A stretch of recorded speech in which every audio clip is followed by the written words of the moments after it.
So you end up joining ESPN. Mm-hmm. You and Skip Bayless had an interesting back and forth. We did. How long ago was that? I want to say that took place in 2010 or 11. Yeah, I think so. Because it was actually taken off the air and someone reposted it on YouTube. And Yeah. I went through it. Yeah. And you guys really went at it. Mm-hmm. What do you think was the gist of that argument? The gist of the argument I had with Skip Bayless, by the way, we had multiple debates. Yeah, but that one kind of stood out. Correct. So, as I mentioned, I was on the show since it was in New York and it was cold pizza.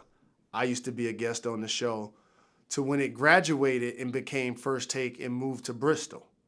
And so now we see it doing the work that it's doing right now with Stephen A., Max, and my lovely wife, Molly.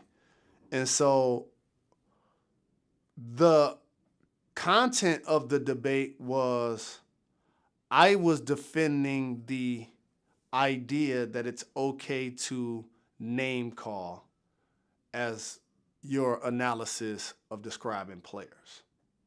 Because there was a period of time where he was coming up with nicknames. Chris was Bosch Spice, and it was a couple of more that I don't remember off the top of my mind. So basically, I was coming from the standpoint of I was encouraged to get into this industry for a lot of different reasons.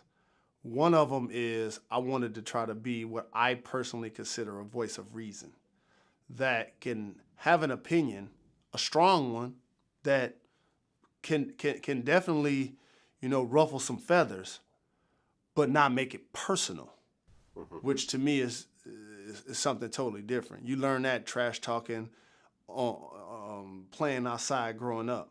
It's one thing for you to be future NBA player talking trash to local drug dealer.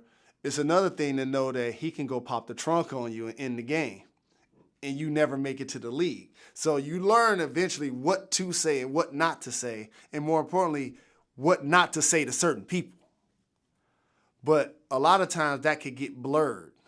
And when you're giving your description of what you feel like they are as a player or what you felt like their behavior was, my point was there's a way to do that without calling the person by a niche nickname that's clearly not positive. What wasn't part of the argument about you being an ex-player and him never playing the game? That's where it ended up going. Yeah. Because initially it was about Russell Westbrook. Right. It was about the fact that Russell Westbrook wasn't a traditional point guard. Oh, he's only gone on an average of triple-double for 3 straight years. Right. Something I never thought that somebody would be able to do. And definitely as a tall point guard that grew up idolizing, so many people, I always wonder who that guy would be. And what we were talking about, I think the debate, what the debate topic was, is he a true point guard? And what I was trying to explain is that positionless basketball is where the game is going. So now you hear that term, and you hear a lot of people using it. I was talking about this almost 10 years ago. And I was describing him as a player. I was like, he's not a traditional point guard. And I think as much as he loved the San Antonio Spurs, I think I was trying to tell him, when Tony Parker's at his best, it's 25 points and 5 assists. It's not 20 points and 12 assists. And I was trying to explain to him the kind of combination guard Russell Westbrook was, and then his retort was for a personal one because he said, so what kind of guard were you? So now, somebody that grew up in the hip-hop era, and that's more than just rapping with a microphone, as Kara's taught us, it's graffiti, it's breakdancing, it's DJing, it's a lifestyle, it's what you say, it's what you wear. If I'm going to go on a debate show, I kind of got to have a couple of counterpoints to make if somebody throws shade. And so I'd done some research that I'd been sitting on that I didn't know that I was going to actually even say it that day. I probably could have said it 2-3 months prior because I had it for, I just never resorted to mentioning it. And so once I saw that the debate had a tipping point and became personal, Became personal, right? that's when I wanted to acknowledge that, okay, I heard you say you was a certain type of player, but then this is what it actually ended up being. So it really was in the context, it was really in the context of sports. You know, it wasn't like I was trying to sit in the back seat of a car like, aha, got you moment. It's, I'm a player for 20 years. People can Google how much I averaged, and it becomes free game, right? So I felt the exact same way. Right. But he never played pro sports. No, Did he play in college? not that I know of. So he was a high school player. Yes. Okay. Yes. It is what it is. Right. And so, and again, it's a debate though. So you're going back and forth. And frankly, when I saw his reaction to it, I felt bad about it. So I did apologize to him. I gave him some designer shoes as well. And when we see each other, we cool. He's killing it with Shannon Sharp right now. I follow their movement.